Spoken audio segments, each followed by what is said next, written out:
Series taking a look into some secret gardens.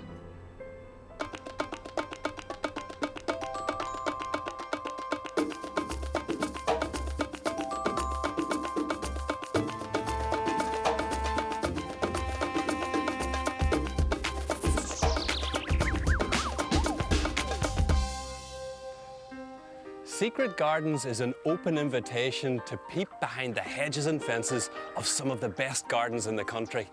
It's a chance to take a private tour of stunning gardens and with people who pour their hearts and souls into the green places around their homes.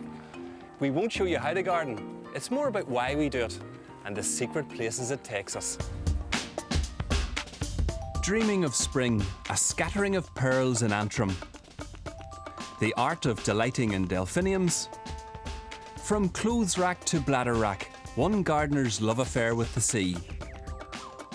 And playing at koi, the living jewels at the heart of a Mahrefeld garden. So put your feet up, relax, and enjoy a little slice of Italy in the Maiden City.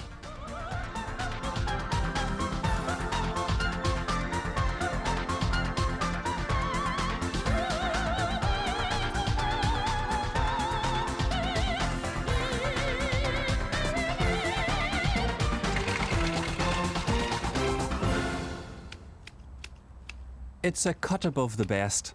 Liam Green's garden on the Culmore Road in Derry City is a design classic.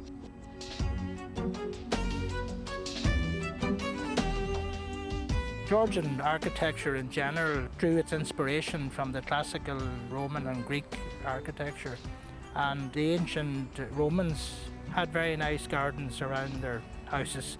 So to complement the house here, why not use inspiration similar to what would have inspired the Romans?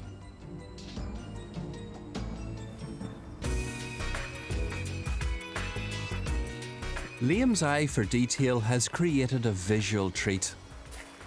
Liam, this place definitely has the wow factor. Well, that's what we want you to say. The walls obviously provided the framework for it, and we've selected Mediterranean plants, the Italian cypress, the box hedging and areas of gravel in between. You need all of these things to create the right Mediterranean or specifically Italian garden, and the Italian cypress were imported from Italy.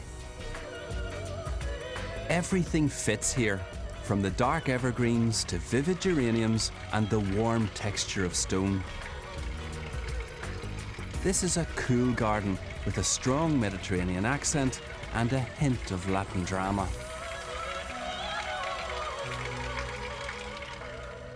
They just really make it an authentic Italian garden. And Well, I can also say that these things here make it authentically Italian as well. Figs, yeah, figs, and yeah, they're in fruit. Yeah, they're beautiful. It's just a warm corner and they seem to love it. They tell us we're going to have a heat wave this summer, so we live in hope. Yeah. I'm relishing these nice juicy fruits later on in the summer. You are an optimist. Yeah. The garden was designed to provide every room with a view, and Liam's vision is perfectly framed.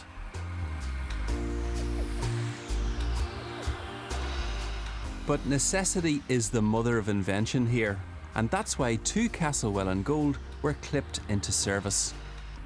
Italian cypress weren't available, they weren't being imported here at that time, and I wanted to grow something that I knew would be wind resistant, would be able to have a good root system. Clever that you used local plants, again like this climbing hydrangea, because that gives a feel of Italy as well, doesn't it? The hydrangea has worked very well here. The white is the only other colour that I've spotted apart from the green and the red. Green and red, yes. I think you must be a bit of a control freak, because you see between the palette that you use and the way that you clip everything back and make it sit in its place. And look, the squares here, repeating the squares of the pond and the house, everything's totally designed. Yeah, it's worked very well. It's quite striking how you've managed to create a garden that is, on the one hand, seriously formal, and on the other, really, really intimate. This is a beautiful space. It is. Lovely.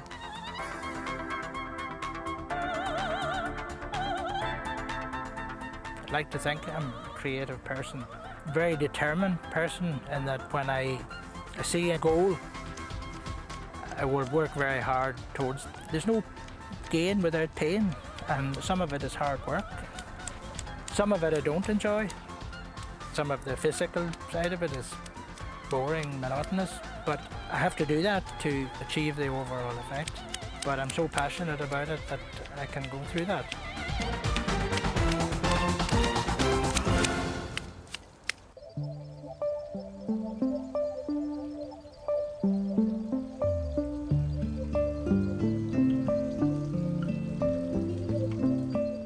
From Italy to the Far East, Liam's skill and ambition know no bounds.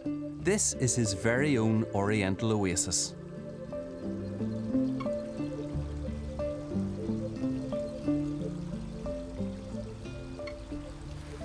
Liam, we've come round to the other side of the house and the other side of the world. What on earth inspired you to make a Japanese garden here? Well, I had visited a very nice Japanese garden in County Kildare and really liked what was going on in there. And this old laburnum was here, and I thought perhaps I could do something. And I've been working at it quite a few years, and it's been working really well. This tree in particular is just beautiful. Yeah, that's a pine that I've been working on, doing some pruning, taking out some of the intermediate branches to create this tiered effect. I noticed some work on this tree here as well. Yeah, that's a Chinese juniper. I've been cloud pruning this one. Cloud pruning? Cloud pruning, which is pruning the branches as if they're cumulus clouds.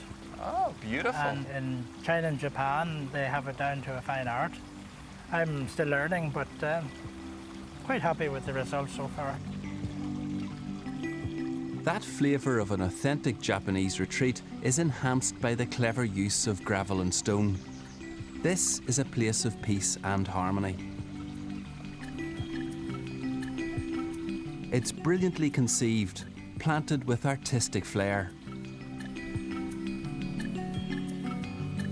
The garden reflects Liam's undoubted ability to create a beautiful illusion.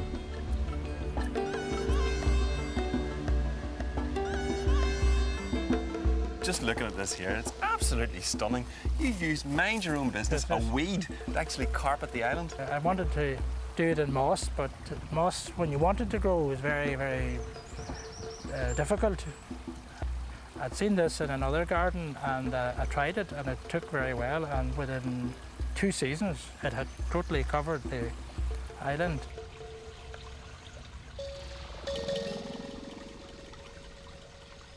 You clearly had to go for a tea house. That's quintessentially Japanese, isn't it? Yes, well, it's not a Japanese garden without a tea house.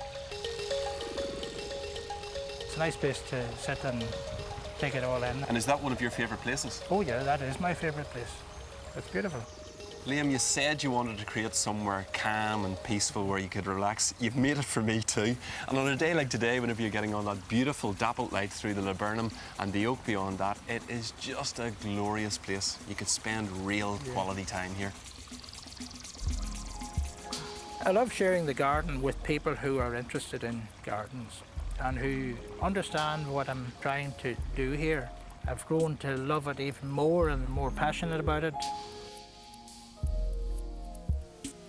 Most people driving on Culmer Road don't know this garden exists. There are a lot of secrets round corners.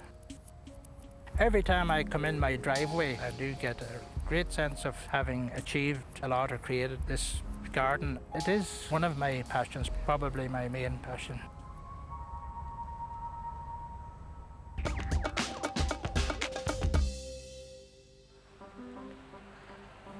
I'm in the Steeple Estate in Antrim, where you might be surprised to learn there's one of the best plant collections in Ireland.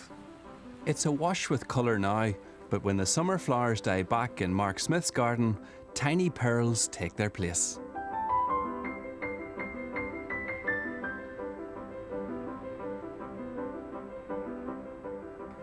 To the untrained eye, a snowdrop is just a white flower. Flowers January, February time. The first ones actually have their noses above ground by the end of September, and they'll be in flower by mid-October. you see the first little white flower coming out, and that's the first that a gardener really ever goes out into the garden to see what's going on.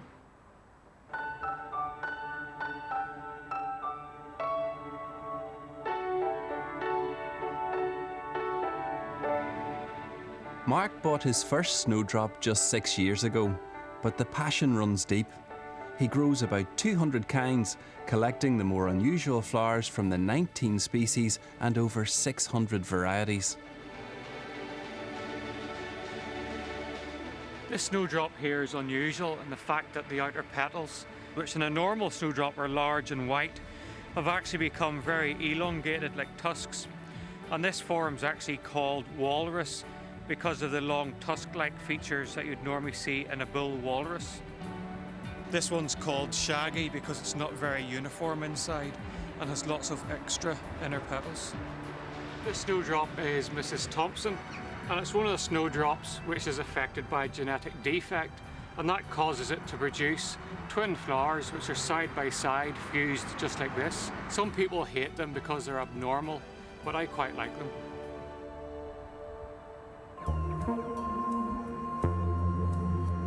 Connoisseurs can look beyond snow blindness to discover the joys of these subtle plants. They seek out delicate blushes of pink, airbrushed greens and gentle yellows. This snowdrop here is halfway to being a yellow snowdrop. It still has the green ovary, but the inner mark on the inner petal has become yellow. And this one's called Blonde Inge. If I was to move this year, next year it becomes an all green snowdrop. But then from the year afterwards, it changes back to having that lovely little yellow mark again. In front of me here is Galanthus plicatus. In this case, it's got yellow ovaries and yellow marks on the inner petal. And this is called Wendy's Gold, after the wife of the man who owned the garden where it was actually found. It's actually one of my favourite snowdrops in the garden.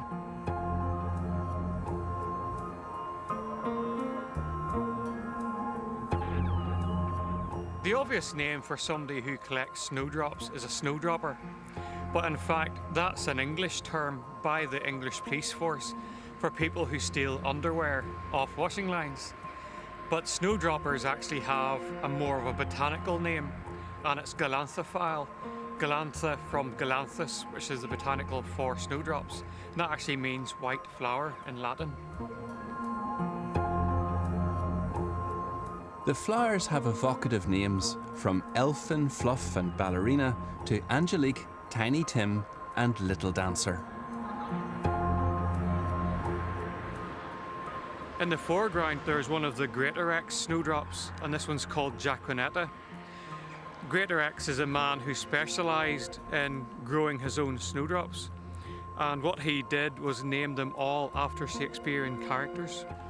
This is another of the Greater X snowdrops. This one's Lavinia. Some of them have just minute differences between one and the other, and nobody really knows what's what anymore. New varieties are being discovered all the time, and Mark has uncovered his own sweet-smelling snowdrop. He named it Mark's Tall. In a good year, it actually stands to 14 inches tall, about this high, and it's very distinctive by having a strong smell of honey. And on the inner petal, it actually has a large inverted heart. I tend not to spend over £15–20 on a bulb, because after that it gets to silly money. If I only have a single bulb of something, I then maybe buy another one to keep it company, because bulbs do like the company of another one beside it. I don't know what I'd actually do without a garden. People in this area, if they see me out here, they will actually come to the gate and say, can we come in for a closer look? And just one person looking over the fence saying this is fantastic really gives you a buzz, and it means it's actually worthwhile.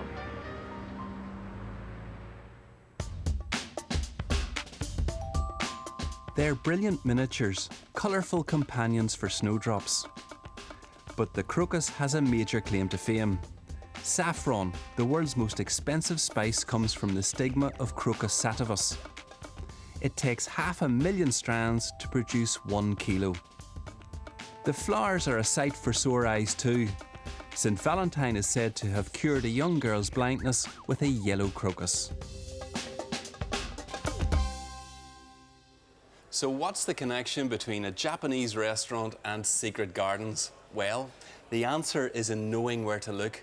The fruits of the sea are washed on our shores twice every day, and yet most of us never see the food that's right under our noses.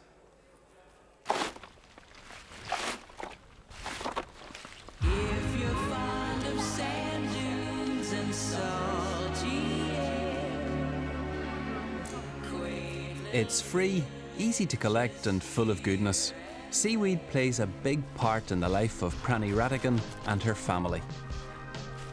We grew up with seaweeds. When we were children, we just followed the natural cycles of the year. And I think it was my father's influence. He had a huge interest in the sea and seaweeds. I just feel so lucky to actually be able to know what to do and to be able to avail of that wonderful harvest that's sent to us.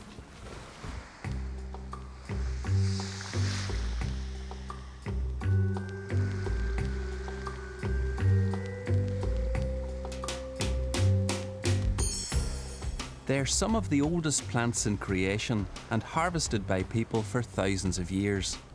When she's not working as a GP, Pranny teaches people to take a healthy interest in seaweeds. I was just thinking that when people come to the seashore, they don't generally tend to think very much about the seaweeds. That's very true, and indeed the people who come onto my courses, they just see the whole shore with new eyes, and they realise that they're now walking on treasures that they never knew before. Well, what treasure do you have in front of us here then?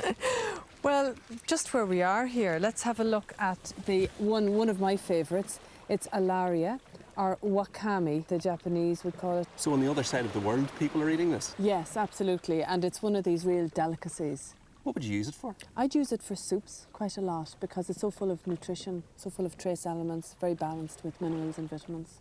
This one is a sugar kelp, or a laminaria saccharina. When you dry this one, a white powder comes on it, and if you taste it, it's actually very sweet. And would you just eat it dry, or would you put that into stuff? I would cook in my sweet cakes and gingerbread men and sugar kelp carrot cake.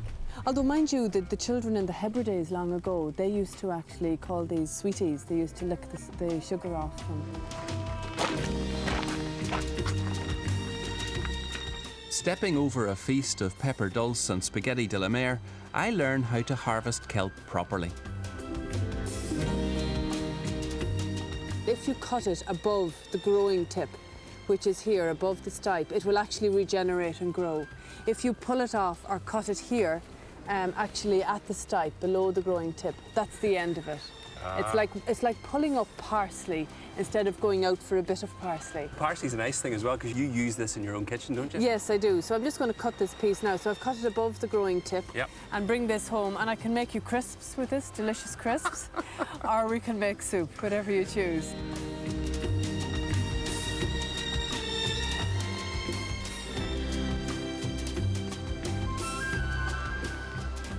Seaweeds, I feel, isn't perhaps the most appropriate name for them. Some people call them sea vegetables. I feel that sea herbs is perhaps a more appropriate name. We use many seaweeds, just small amounts of them. Same way as you'd use parsley, coriander, your herbs, chopping them up and sprinkling them over food. It's a much better use of them rather than having large amounts occasionally.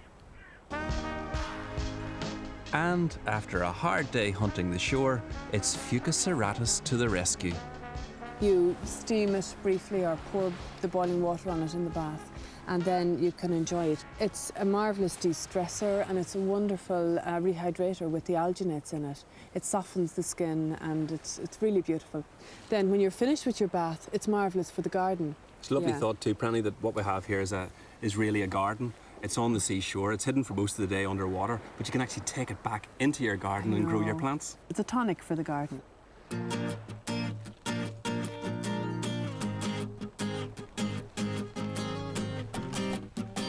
Now when I look back, I see that my father was actually way ahead of his time, and he was gardening and thinking organically and environmentally friendly long before it became fashionable or trendy. The best seaweed for the garden is egg-rack. Pranny's husband Johnny makes a magic mulch after washing the salt off.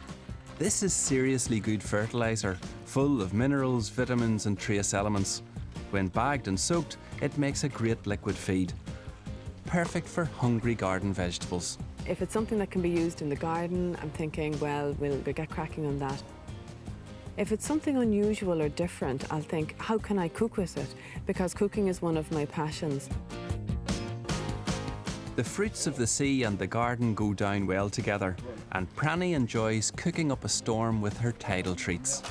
I just think how lucky we are that this is provided year in, year out, season by season. It just appears in its own good time, and it's there for us to harvest.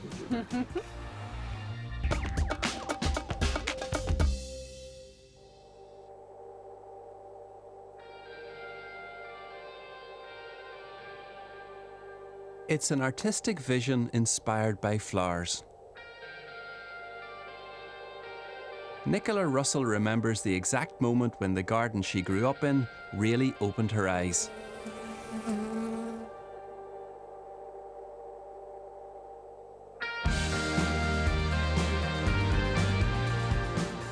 I came out into the garden and I was looking around at the flowers and I was just so mesmerised and surprised by them, which is really unusual because we see flowers all the time and that they're not necessarily extraordinary, but for some reason at that moment, to me, they just seemed extraordinary and I had to paint them. You can take a picture of something you see. It was a very natural process. It was very relaxed. I wasn't trying to impress anybody. I wasn't trying to prove anything. It was just a very natural way for me to work. I mean, I suppose we're talking impressionism here, but it is really that response, that human response that you have, that when your eyes are filled with this magnificent colour, it's more than just about the flowers.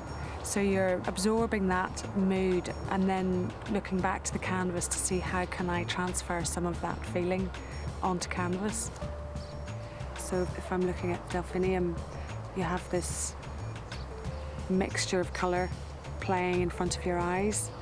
And I just kind of focus in and out on that, just slightly blurring it and thinking about how I'm responding to it. It's very much a response to the movement in the breeze and the subtlety of the colours. In the case of the delphinium, it's like a purple haze, and you're just starting to get that down then on canvas. It's a place full of happy memories growing up, and yet Nicola's mum's garden is still a safe haven, away from the workaday world. I had a very happy childhood here, and it's a sort of very secure and happy place for me to be. It's 10 minutes from the city centre, so you're in this urban environment, and yet there's this oasis within that. I find it a very, very peaceful place to paint. And it just takes me somewhere.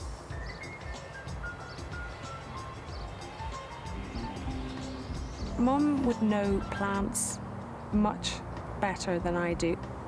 I just sort of know them visually. She knows the names and how they grow and how they're going to kind of look together.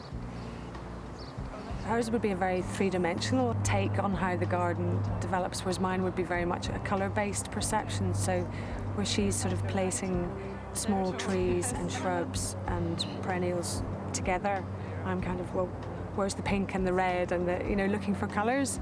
But that's what makes it great for me to paint. All I need is a little time to get behind the sun and cast my weight. As time passes, you actually do go into more of this sort of meditation with the flowers that you're painting, because you become more focused on them. You're looking that little bit closer, so then you go into the detail. And I've learnt over the years that there's one little mark that you put on the canvas and you look at it and you say, I shouldn't have done that, it's too much. And the trick seems to be to recognise when you put that mark on, and that's when you stop. I sort of think of it now as like the full stop at the end of a long sentence.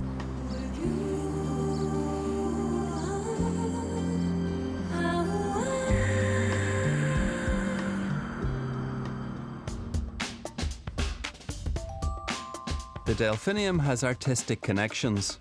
West Coast Native Americans used it to make blue dye, and later the European settlers made ink from its petals. The name comes from the Greek word delphus, meaning dolphin, because it was thought the flower buds looked similar.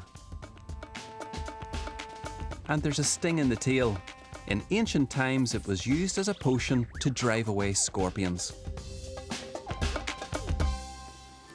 This front garden in Maharafelt is unremarkable, but there's an extraordinary secret out the back, and it's a garden that's right up my street.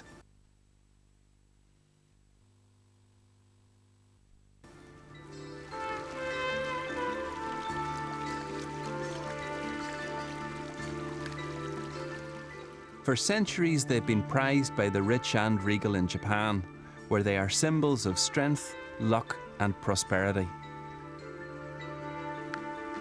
Koi carp and their keepers are now scattered all over the world, and Sarah Wise and her family have been hooked by these fish. They simply adore their family pets.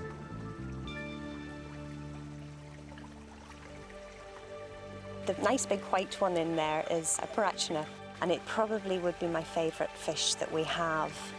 It's a nice size, it's a nice strong fish, it's got a great body shape to it, and the fins on it are absolutely perfect.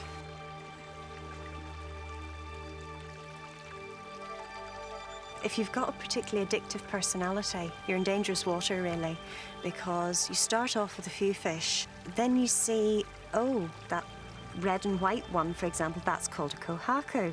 We'll just get one or two. And then you see another name, and you think, oh, that's quite nice. I wouldn't mind a couple of those. And you can end up just going berserk with these things.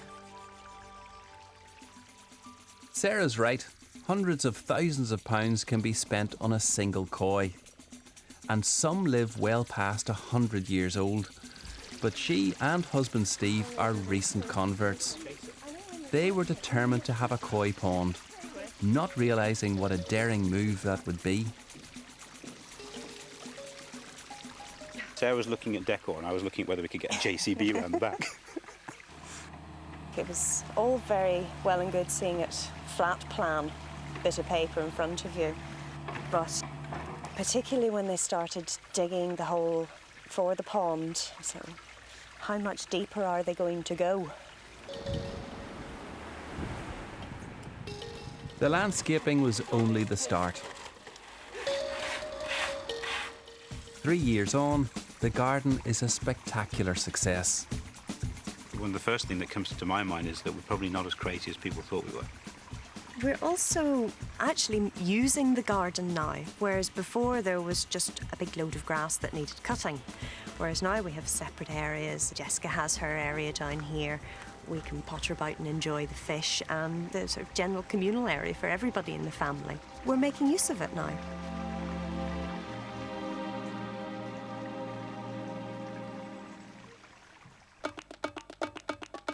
On next week's Secret Gardens, a tour of the Clandyboy estate, bonsai in Newton Ards, and the weeds of Belfast Shipyard, next Sunday at 5:50 on BBC One.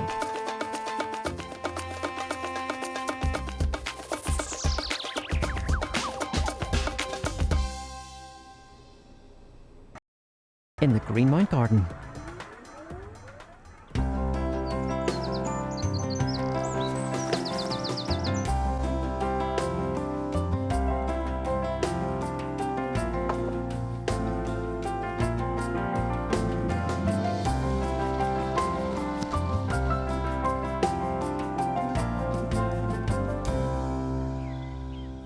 Welcome to a rather damp Greenmount Garden, but you know, I'm pleased because our little weather station hasn't been showing much rain and it's nice to see it, but I had to go and get one of these. Oh, there's another job needs done. That rose needs tied down to get good bloom, but where do you see this? Now, this is something we found at Glee, and this is a new way to put wires to support plants. We're so pleased with it, we're going to replace all the others. It's a simple little ratchet thing. You simply push that in there, and you can strain the wire like that. Then we feed it through this here. And then you simply pull it back through here And as it goes in, you can actually hear it clicking. Well, I can.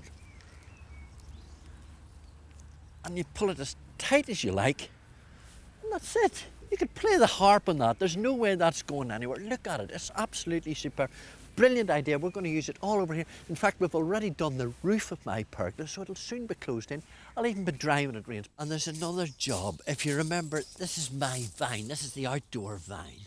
And it's growing really well now. And really what I want to do is have maybe 15 or 20 bunches of grapes, to see, hopefully, rather than 30 or 40 tiny bunches of grapes. So I'm going to thin it out, and I'm going to take this branch off here because it's close to the ground. You don't want the grapes right down on the ground. So I'm going to cut that there.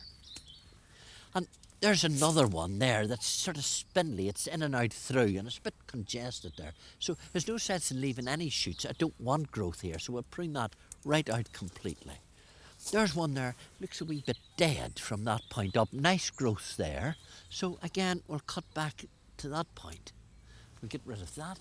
Now, there's a nice framework left, and you can see the way it's growing. It's all bursting into growth. No time at all. We'll have nice bunches of grapes hanging there. You don't thin them, not like the indoor grape in the greenhouse.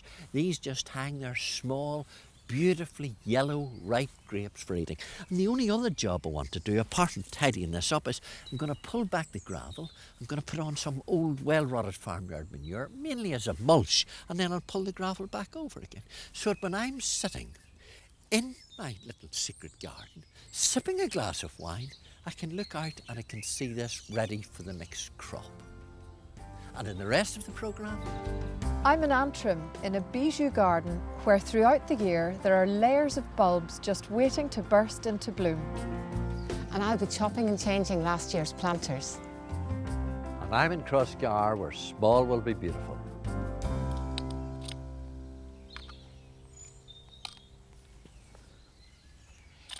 It's great to have wildflowers in a garden because they help to encourage biodiversity and also attract beneficial insects. But it's not every garden that can have a wildflower meadow. So I'm going to show you a method of planting wildflowers in a bed situation. Now the key to a really first-class display is good ground preparation. You need to start off by lifting the turf or burning off any weeds and then rotivating the ground really well, leaving it for a little while for any seeds to germinate and weeding those out, and then raking it. And you need to rake it to a really fine tilth so that you've got no clods in it at all that are bigger than 1 centimetre in size. Once it's been raked, it then needs to be rolled so you get a really nice firm surface to sow your seed. It has to be so very fine because the seed is very, very small. The seed we're using is a 2-year mix that comes from Eco Seeds, so it's locally grown seed. Now, it actually comes in 2 separate bags. Here we've got the larger seed, and this includes things like the marigolds.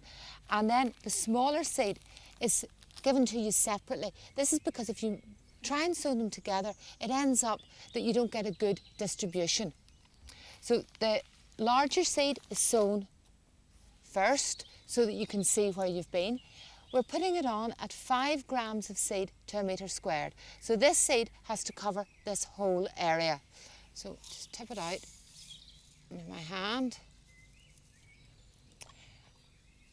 And then very gently, just sow it over the area as evenly as you possibly can. There we are, and that's it. Then you need to sow the fine seed. Now, this is the fine seed. There's really very, very little of it. So the chances of getting it on evenly are practically nil. So what we're going to do is mix it with some sand. Now, I've 20 handfuls of sand in here because in total I have 20 metres squared to sow. So that I know 1 handful of sand will sow 1 metre squared. Once the very fine seed has been sown over the top, you then need to roll it in. But I'm not going to roll it today because the ground is a little bit sticky and all that would happen with the seeds would stick to the roller. So I'm going to have to come back and do that when it's a bit drier. Well, like Claire, I wanted a wildflower area, but I'm going to cheat.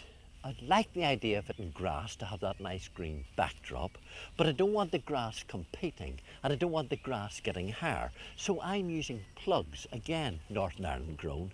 And these are lovely, so these get off to a good start. I've also cut a little piece of the turf out so that before the grass can grow back in again, they'll have grown up and got away from it.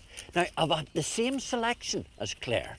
Nice selection of wildflowers. There's one I'm not going to use, which is a good plant, a bugle, but a slow growing, and I don't want it trailing through the grass. All the rest of them, the red campion, the scabious, the ragged robin, they'll all get up, and the oxeye daisy will have a nice mixture of pinks and blues and mauves and whites, and that'll see us right through the summer into the autumn. We've also got this one here, the lady smock, the cuckoo flower, and it's nice because it's in flower now. I have the advantage over Claire here, and Claire's going to have to do a whole lot of work to catch up with me. What do you think, Claire? Yours looks like a bad case of chicken pox, and you're not going to get all those lovely poppies and cornflowers and marigolds. Maybe I'll borrow some of yours, maybe not. No. I'll tell you what, when the infection period's over, we'll see who is the best, my chicken pox or your blandness. It won't be bland.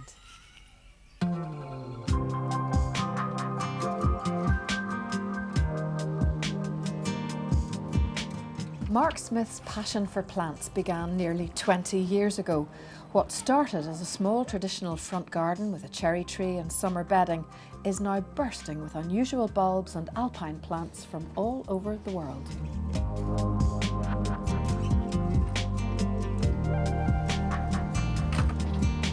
Hi Mark.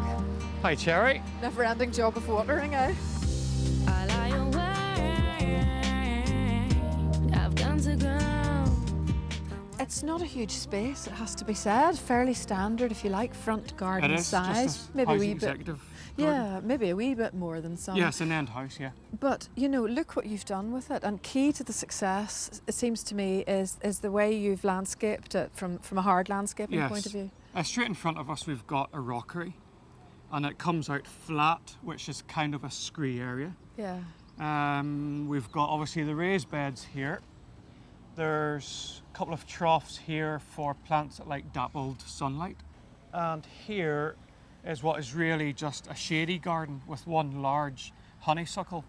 So you've got interest right throughout the year. Yes, from January, you might as well say from the 1st of January right through to the 31st of December, there is something to see in this garden. Quite a lot of stone, it has to be said. Yes. Now. And you made this yourself, you created it yourself, yeah? Yes, all the walls here are made with broken paving stones, which came from the local road service yard. And the soil was then brought in, and the whole planting programme just started. It was then finished. You also have a feature here in the garden which many of us won't be familiar with, and which was a present to you, and that's a crevice garden, which I'd love to see. Yes. I believe it's around the corner. Okay, Can yes, let's have a look. Lead on. When I'm weak, I draw strength from you. And when you're lost, I know how to change your mood. Is it important what sort of stone you use? No, stone's not that important, provided you have the depth, because some of these stones may be about this deep. Yes. And just the moisture that they hold lets the roots get down there.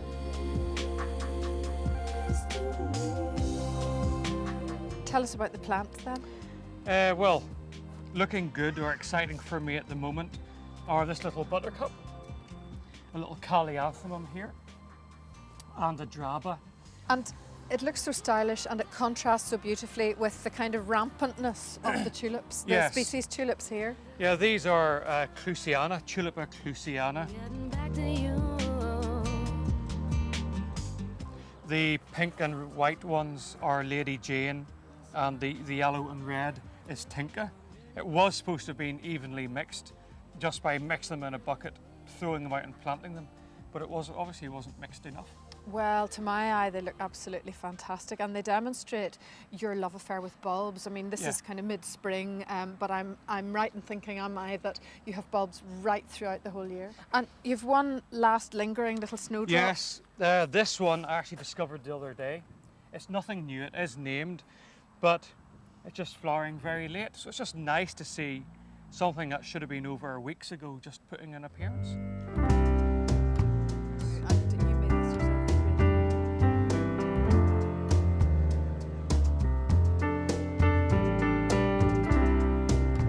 And it's not over yet, because I know around the other corner Yes, you it's- have another individual area to the garden. Yes, round here is the peat bed.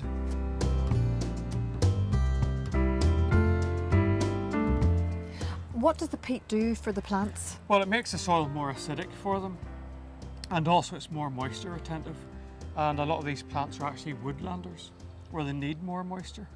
So what are you in love with in this bed At then, Mark? this, well, at the minute, is this little saldinella, a little lampshade of purple. It just is. Isn't that gorgeous? Yes, in a few weeks it's just going to be absolutely covered with them.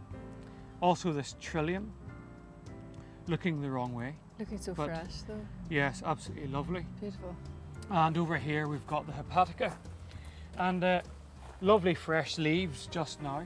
Something else just flowering just now is the Jeffersonia. And it's just here one day, gone the next. As soon as it's pollinated, the petals drop.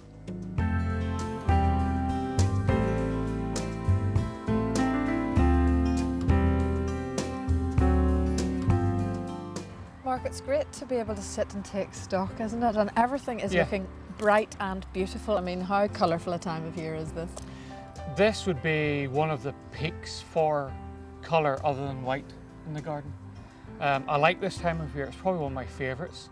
One of my favourites for going around other gardens. And my favourites in the garden I wouldn't do without, I suppose, for this time of year are the small daphnes in the troughs. The primulas, Primula gold lace, a really old one. It could be poo-pooed by real gardeners, but it's a beautiful thing. And the latest addition in the primulas is that lovely red one called Dawn Keefe. And the also other primula, which is fantastic in this garden and now seeding around, is the cowslip just here. There, I counted the other day, 50 stems on it. Wow. It really needs dividing this year. Mark, thank you. We've had an absolutely wonderful day here and we're all going home inspired by the plants. Well, that's good to know. So thanks. Thank you very much.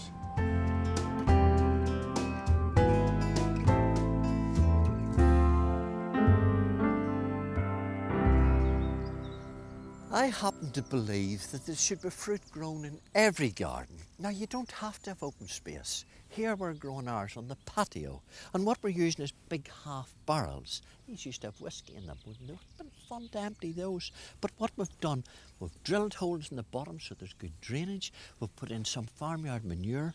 We're growing them in a soil-based compost, and we've left a couple of inches low at the top. Because remember, because they're not in the soil, they're going to need extra watering, extra feeding, and we can give them a little mulch.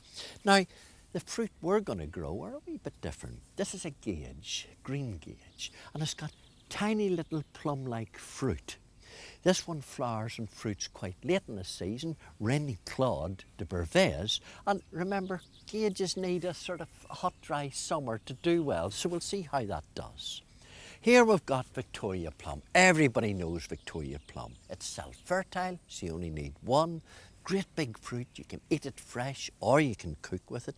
If you need to prune it in the summertime, not at any other time of the year. And then we come to this. This is the quince, this is Cydonia. And this turns into a big old gnarled tree, and that's what you want. It looks absolutely fantastic. So you never prune this unless there's crossing branches or something like that. Lovely little pink or white flowers, and they're followed by aromatic, beautifully scented, pear-shaped fruit. And remember, you pick them green, leave them for about 6 weeks, and they'll go yellow. Wonderful crop. Now this one, this is Mephilis, this is the medlar. And this one here, I hope you're not just eating anything at the moment, because you eat this when the fruit is rotten. You let it blet. It's an old English word, and the fruit comes at the tips of the branches after the flowers. Great, again, great, lovely, big white flowers, so don't prune the tips. And it comes out like a big rose hip with an open calyx at the end. And when it's rotten, you simply spoon it out. Wonderful fruit, beautiful, but a bit of an acquired taste. But there's one more. I really do want to plant a fig.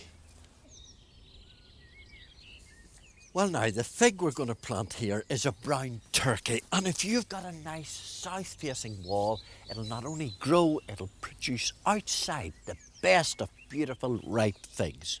Now, our director claims this is a coffin, and it's not really. What we've done is the traditional thing. We've made a planting pit not to let the roots run wild. If you let the roots out and they go away, you'll get lots of growth, you'll get lots of leaves, but no fruit. So they're contained within 3 slabs, each 2 by 2, they're just pavement slabs, set upright, and the base you can use either broken stone, bricks, we've used gravel, and that's to keep the plant from getting away. We couldn't go tight against the wall here because of the foundations, but any roots come out there, we'll eliminate them. Now, lots of bone meal. You really couldn't give them too much bone meal, so a couple of very generous handfuls. We'll fill it up. Remember, brown turkey is the traditional one for growing in Northern Ireland. I'm going to leave the soil a bit down from the top because, again, like the fruit in the pots, I really do want to top dress it. We'll give that a wee bit of a tromp down just to firm it. And now we'll make a hole in it. Now I know it's difficult to imagine that this is going to be a big fig tree, but it grows like blue blazes.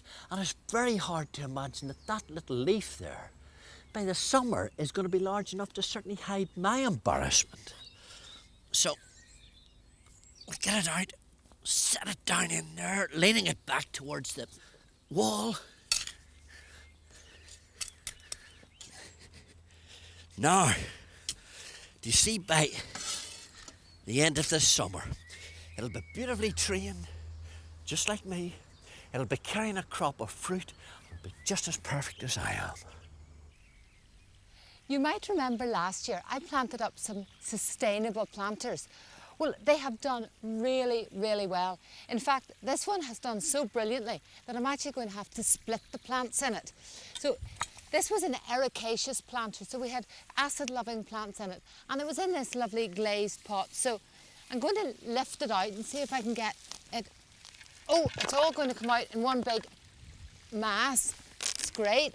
And you can see that, oh, there's been really good root growth right throughout the whole pot, but we're going to have to split it up. So just using forks, we'll divide it up.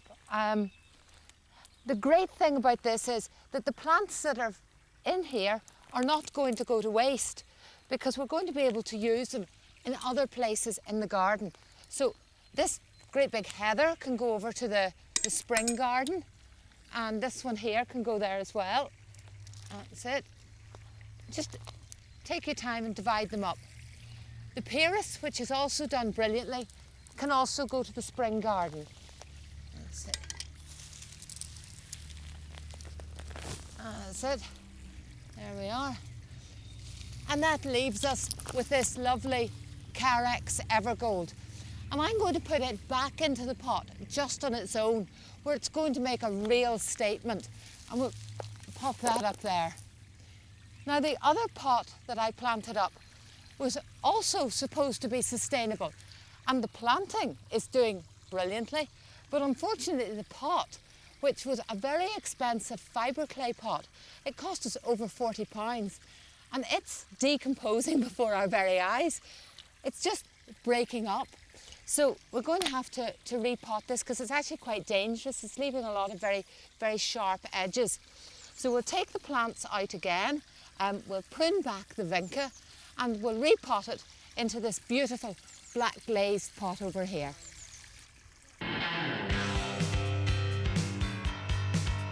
I've come to the home of Gary and Helen in Crossgar, and I've been told we've got a front garden problem, and it's a hard problem. And that's a hard problem. Hi Helen, hi Gary. Gary, what was it like before this? Very similar to this, concrete and stones in it, and path up the side and path up to the gate. And how did you get it out? What did you use? Sledgehammer, pick, Kango hammer, everything. 6 inches thick. Helen, obviously you're the boss. What do you want? What do you want? I would like a garden that's summertime beautiful to sit out in, wintertime nice to look out at. Right, well I'll tell you what, Gary. We'll get stuck into it. We'll go and get the tools. Helen, a wee favour? A wee cup of tea? No problem, John. Okay. Our mum, she's so house proud. Nothing ever slows her down, and a mess is not allowed. Our house Okay, can take a break, boys. Gosh, Gary, I can see what you mean. If the rest was concrete, that's a some subsoil.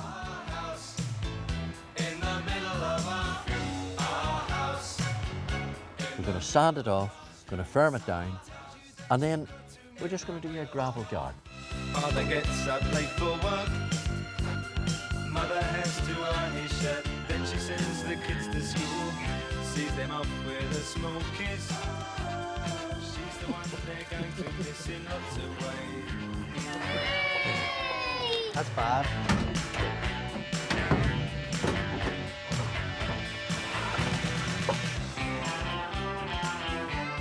Next thing, Gary, is we'll put the tiles in. Right. Okay, because we're going to have to mortar those in to keep them steady. So we'll set them out and see if that's the way you want them, so that they're the right spacing and all the rest of it. Then we'll mortar them in, and then we can get all the gravel down. In the middle of our street, our house. In the middle of our... I remember when I came and everything was true, when we would have such a very good time, such a fine time, such a happy time. And I remember how we played simply. Do you like that? Do you smell that? You smell that. Smell my fingers. They're nice.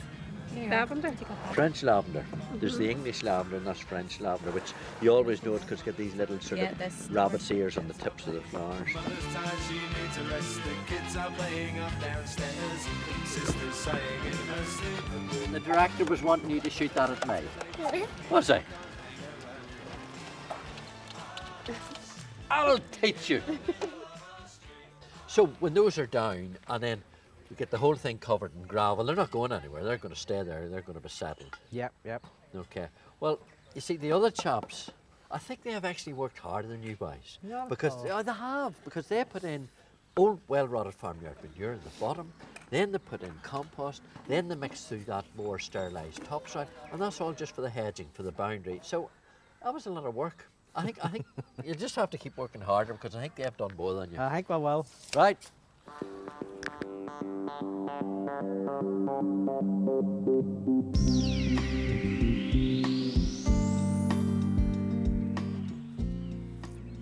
Told you plants have a life of their own.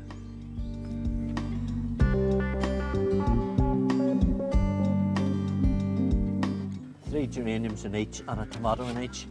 That's great, it's coming on well. What we've got, we're giving you a nice informal hedge. And we've picked an evergreen hedge, we've picked Euonymus. Yeah. And this is Euonymus vegeta, and this is Euonymus fortunei. No flower on it worthwhile talking about, but it's just evergreen that got the whole year round. You can clip it formally, you can leave it a bit unclipped informally. Never let it get high and about, I don't know, about 2 foot high, just nice.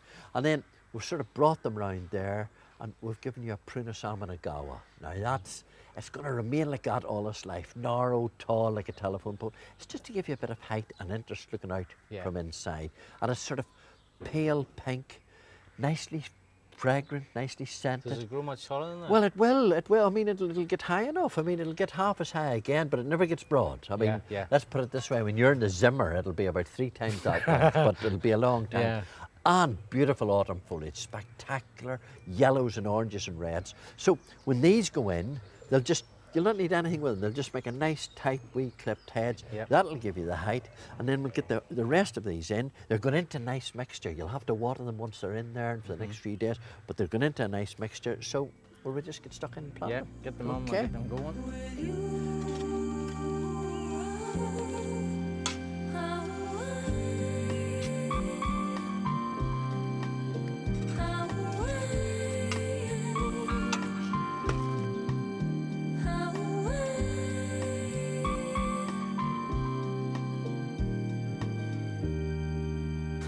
Well.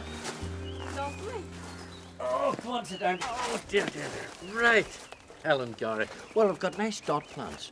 We've got lavender, the French lavenders, Lavandula stichias, with a lovely scent coming off. You've plants, you'll have no maintenance whatsoever. Are you happy? That's lovely. Yep. I'm really Beautiful. happy. Okay. Really happy. It's Well, gorgeous. I take it that's a problem corner solved. Yes, definitely. I'm out of here, Gary. You to give them a wee taste of water tonight? Will indeed. That's all it needs. Thanks very much. Bye. Bye.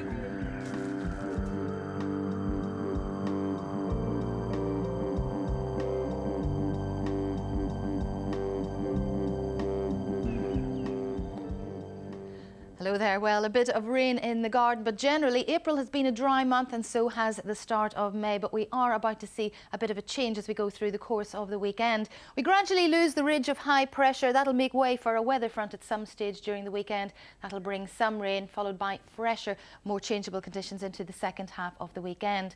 But Saturday starts out fine, probably the best day for those wild flower beds. Initially bright and sunny. I think we'll probably start to see the cloud coming in throughout the day, a sign of what's to come, but still pretty warm, I think, on a Saturday to 19 or 20 degrees. Then probably from some stage late Saturday onwards, we see that band of rain pushing through. It probably will clear out of the way as we head into Sunday to leave a mixture of bright spells and showers, a much fresher feeling day as well. Like most soils in Northern Ireland, at Greenmount here we have a share of stones. So what I'm doing, I'm driving a crowbar into the ground, and then I'm going to fill that with topsoil. And when I sow the seed, my carrots won't hit stones and go all bendy. They'll come up the perfect carrot. A lot of people believe that once the daffodil's finished flowering, you gather the leaves together, you just bend them over, and you stick an elastic band around them. This is the worst thing that you can do to them. They need 6 weeks of growth after flowering to make the bulb for next year. I could have made John's life a whole lot easier sewing his wildflower plugs by showing him this handy little method of using an apple corer to make the little hole, and then you just drop the plug in. But Claire, everything's really moving on, isn't it? It is. This wee bit of rain has made the perennials really jump up. Look at the box hedging. I mean, that's ready for clipping. Beautiful growth. It is. It gives the students lots of practical. And the topiary, and just so many shades of green. It really is. It's brought the whole thing to life. And in fact, the whole gardens are looking pretty. It is. It really has. It's going well. And if there's anything that you've seen in this week's programme that you'd like more information on, the easy way to get that is via the website. And in fact, if you enjoyed this week's Problem Corner from Crossgar, and you've got a problem, especially if you've got a balcony, because I just fancy being Romeo, then you can get that information. You can send for it via the website as well. However, if you don't have internet access, you can still get our fact sheet by sending us an envelope with a first-class stamp to the address on the screen now. And remember, in the fact sheet, you'll also get all the information about how to sow wildflowers out.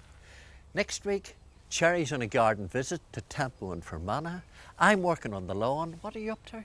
I'm going to be getting hanging baskets sorted out. Easy job. See you then. Bye. And that's at the same time, 7:30 next Wednesday here on BBC One Northern Ireland. But next tonight, it's Watchdog.